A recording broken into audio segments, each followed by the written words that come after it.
We are Group 1 and we will be analyzing the Alexander case. So a quick summary of the case is Alexander is a project manager at Landon Care Products, and it is now the time of the year for the company to do 360-degree performance reviews on their employees. And in this performance review, performance is not only assessed by the employee themselves, but it's also assessed by those upward to them, downward to them, and even their customers. So Alexander is very good at achieving the numbers she wants, and she's very good at her job. She brings in a lot of revenue to the company, and her boss likes her for these reasons, but he knows that her leadership style is very unique, and it actually might hurt the organization in the long run. Since Alex's leadership style is pushy, she has a bad temper, and so a lot of the feedback in this performance review were actually negative. Description of Alexander's personality. Alexander is a professional whose talent is attractive, but her intolerant style of behavior arises an issue for management. Alex is a self-starter who implements all the necessary measures to launch the products on time and on budget. Positive qualities and limitations to Sanders' effectiveness. As a product manager and a star performer, Alex possessed a difficult but brilliant personality. Sanders' strengths. Sanders is a quick decision maker who possesses aggressiveness and is a self-starter. She's a committed professional willing to be a mentor. Alex also carries entrepreneurship skills and is capable of multitasking. She's a self-confident and creative professional with an attractive personality. Sanders' weaknesses. Alex does lack leadership skills, has a quick reaction, and is an arrogant person. She does not trust others' potential and abilities, and does not care about others' feelings. Alex also lacks interpersonal and communication skills. She does not praise others and has no involvement with her team. What does the 360-degree review data tell us about Alex's likely career success at Landon? The 360-degree review data collected from every level of the organization tells us that Alex possesses a strong ability to succeed in her career, but not necessarily for the long run. She does not believe much in others' potential and ability to complete a task. She seems to prefer doing everything by herself. Alex may be capable of completing each and every task assigned to her, but she lacks leadership skills, which are very significant to her role. Lacking such skills could also prevent her from receiving a salary increase, future promotions, as well as being a successful leader or simply growing as a professional. Alex can be extremely successful in her career at Landon if she wants to, but she will need to change some of the ways she goes about getting things done. Alex should use the feedback she has received to work on herself and improve on her weaknesses. Although salary increase and future promotions will not necessarily stop, her colleagues may not be happy to see her as a leader in the future, at least not until she improves her leadership skills and learns to motivate others to get the job done. Should Sam invest more time and effort in coaching and helping Alex progress at Landon? If I were Sam, I would invest more time and effort in coaching and helping Alex progress at Landon. Alex has proven to be an excellent and dedicated worker. In just over 1 year with Landon, Alex had successfully rebranded 2 national skincare products. On the other hand, Alex needs to work a lot on her temper and social skills. Although completing tasks and meeting deadlines are very important, employees' well-being and work-life balance are also important. However, even though Alex is currently performing poorly as an effective leader, this should not be the deciding factor for firing her from Landon Care Products. Leadership is often perceived as the trait someone is born with, but research has shown that leadership is a skill and can be learned. Currently, Alex can be perceived as a task-oriented leader because she structures the roles of subordinates, provides them with instructions, and behaves in ways that will increase the performance of the group. Task-oriented behaviors are directives given to employees to get things done and to ensure that organizational goals are met. However, Sam needs to invest more time and effort in coaching her to develop her people-oriented leader behaviors, which include showing concern for employee feelings and treating employees with respect. People-oriented leaders genuinely care about the well-being of their employees, and they demonstrate their concern in their actions and decisions. In terms of Alex's 360 performance/feedback review, Alex got mixed reviews.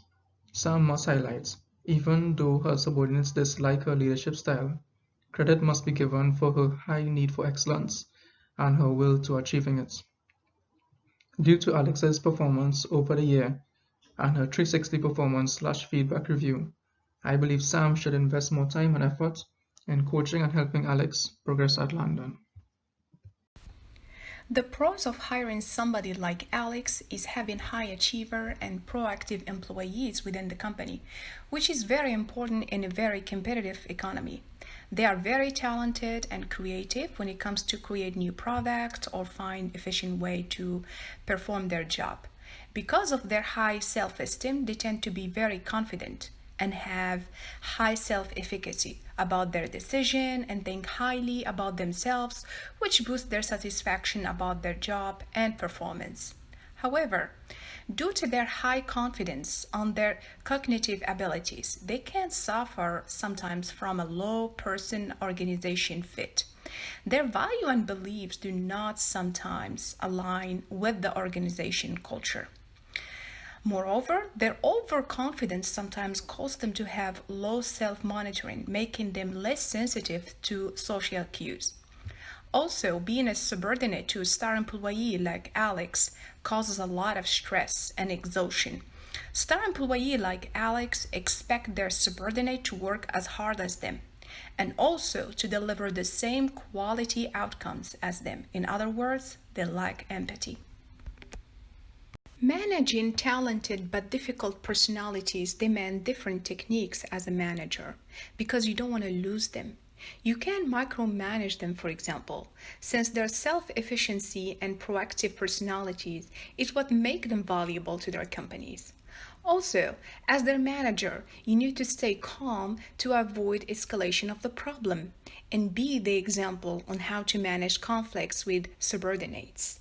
You can also offer them to become their mentor to reshape their leadership style.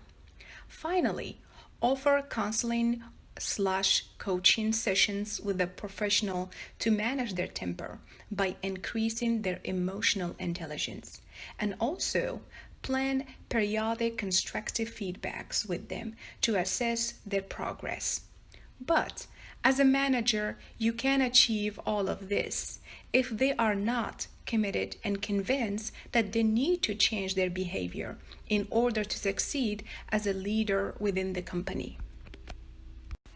When I was working as a multimedia developer, I had a very young and smart manager, Jared, who just got promoted as a marketing manager.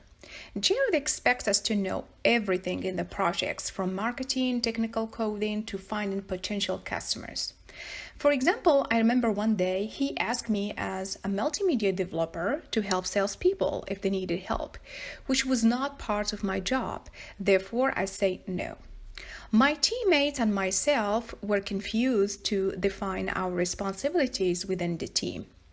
Moreover, whenever one of us would ask him for help, he would say, "Oh, I'm busy for now," or "The task is not that difficult. Trust me, you can do it."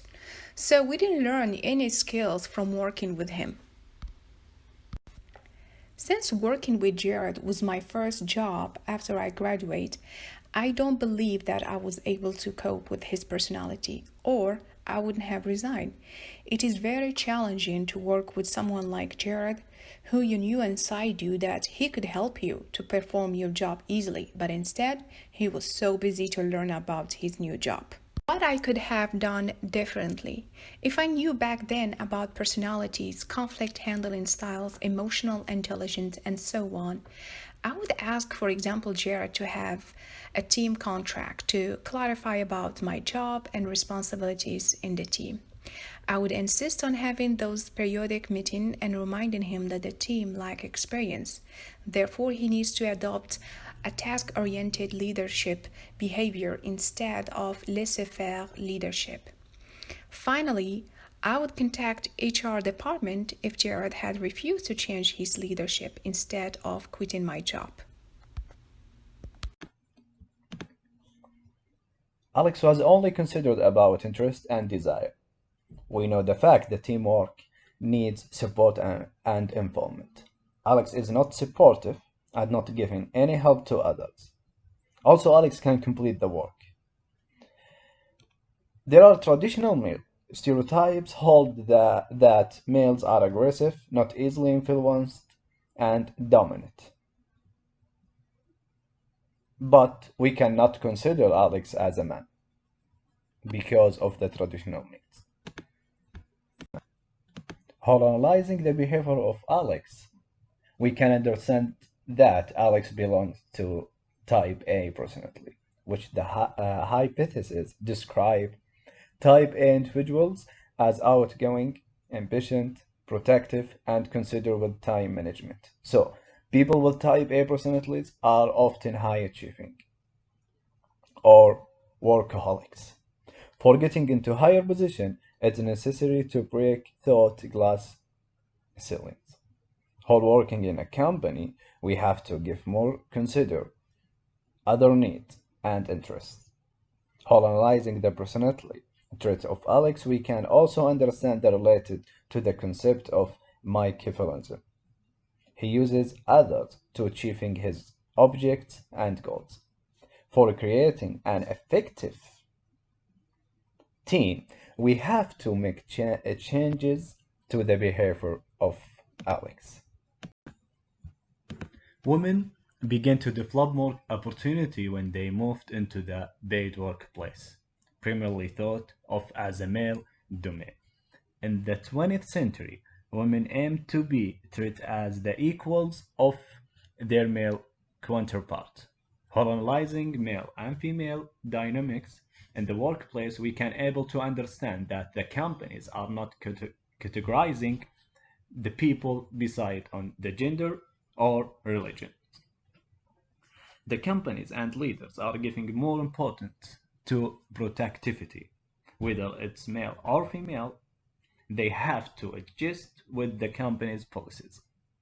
They have to work as a team. Some of the companies are creating team by mixing males and females, and it helps the companies for winning the contract and getting the client. In conclusion, performance is the key factor to determining the quality of person. In this slide, I'm gonna talk about the advantages and disadvantages of Alex's tough guy. Some of the companies encourage the behavior and approach of Alex. So now I think we can analyze the advantages and disadvantages of Alex. Let's start with advantage. Tough guy personal approach always helps for getting things done, and it also helps the company for implementing new policies and activities. Tough guy personal approach also helps in understanding the attitude and interest of other employees in an effective way. On the other hand, tough guy approach creates problem between the employees, and it also affects the overall performance of the organization. Tough guy approach does not help Alex for getting the support from the other employees, and it also decreases the chance of leadership. As you can see here, there are some specific points talking about the advantages and disadvantages of Alex tough guy. For advantage, number one, high self-confidence, ready to take a challenge, pushing others to get out of their comfort zone, and achiever. On the other hand, possibility to burn out, increase the possibility of failure, and number three, co-workers will not feel comfortable working with Alex, and decrease the chance of leadership. Two additional questions we thought that may have been overlooked in the other questions we addressed in this case include what type of leader Alex is based on her leadership style and her tendencies as a project manager to see the flaws in her style.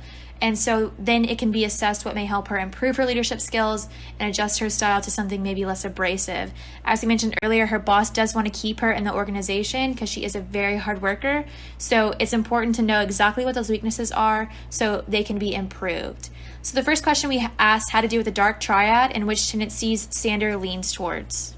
So we know the dark triad has to do with narcissism, Machiavellianism, and psychopathy. And after analyzing the case, we believe Sander leans towards being a narcissist while also showing signs of Machiavellianism. Narcissists do tend to be very arrogant people and believe that they are superior to others. They falsely claim their contributions or overclaim their contributions to their organization. They're extremely controlling and minimize others' influences, and are aggressive when receiving feedback and actually criticize those who give negative feedback. While Machiavellians are sly and manipulative, and like narcissists, they actively promote themselves and demonstrate an extremely selfish perspective. So although Alex's coworkers acknowledged how driven she was and how successful she can be, a downward comment from one of her supervisors explicitly said that she was a narcissist and says, "No, Alex, everything is not about you." So here on this slide, we show some quotes from the Sander case. And in the first one on the top left, it shows her narcissist tendencies when she criticizes feedback and even says that 360-degree feedback is going to be a waste of time and it's not going to show her anything she doesn't know. She shows her arrogance and her narcissist tendencies when one of her colleagues says that she exudes an attitude of being better than everyone else. And even Sander told her senior sales analyst that it would take her more time to explain something to her than to do it herself. She's manipulative, showing her Machiavellianist tendencies, and she continually ruffles people's feelings. Her colleague said she spends a lot of time getting things on an even keel.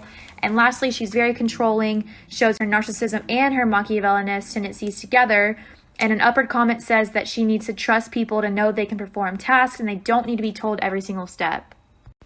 So the next question my group and I thought was important to consider is, does Sander lack emotional intelligence? As we've learned, it does not just take IQ to be a good leader, it takes a lot of emotional intelligence, and it is actually imperative to have emotional intelligence to be a good leader. The 5 parts of emotional intelligence are self-awareness, self-regulation, motivation, empathy, and social skill. And the biggest areas that Alex Sander lacks in is social skill, empathy, and self-regulation. She admits she has a bad temper in the case, so that shows she has low self-regulation. She doesn't have empathy. She expects her coworkers to work on their days off, on holidays, to work tirelessly and endlessly just as she does.